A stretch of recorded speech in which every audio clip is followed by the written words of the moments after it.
एक वैज्ञानिक प्रयोग ने इंसान को हैवान में बदल दिया। ऐसी शुरू होती है सुपर हीरो की लाइफ जर्नी।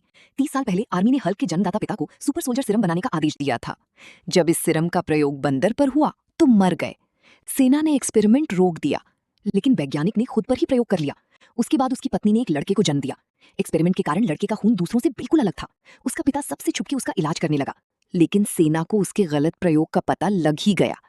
सच छुपाने के चक्कर में उसने अपने बेटे को मारना चाहा। उसकी बीवी मारी गई। उसे उसे जेल के अंदर डाल दिया गया, लेकिन लड़के का मासूम बचपन खो गया। 30 साल बाद बैनर एक टॉप लेवल वैज्ञानिक बन गया जो लिसा से प्यार करता था। एक दिन लैब में दुर्घटनावश गामा किरणें रिलीज हो गई। वो साथी को बचाने के लिए खुद गामा किरणों के सामने आ गया, लेकिन वो मरा नहीं, बच गया और उसकी सारी बीमारियां भी नष्ट हो गईं। कुछ देर बाद उसकी बचपन की यादें भी आंखों के सामने घूमने लगी और गुस्से के कारण उसकी डीएनए भी बदलने लगी और थोड़ी ही देर में वो हल्क बन गया। लेकिन दूसरी सुबह वो नॉर्मल हो चुका था। लेकिन आर्मी को सब पता लग गया था। तब पता चला उसकी गर्लफ्रेंड का पिता ही जनरल था।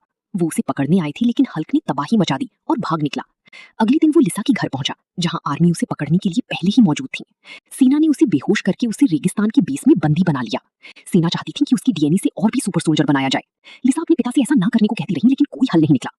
प्रयोगों के दरमियान ही उसे फिर पुरानी यादें आने लगी। उसे पता लगा कि उसके पिता ने ही ये सब किया, जिससे उसको बहुत गुस्सा आया और वो फिर से हल्क बन गया। गुस्से में उसने पूरा प्रयोगशाला ही उड़ा डाला। सेना ने अपनी पूरी ताकत लगाकर भी उसका खून नहीं ले पाई। आखिरकार वो लैब को तोड़कर भाग निकला। रेगिस्तान में भागते उसे टैंकों ने घेर लिया, लेकिन हल्क ने उन्हें भी मिटा डाला।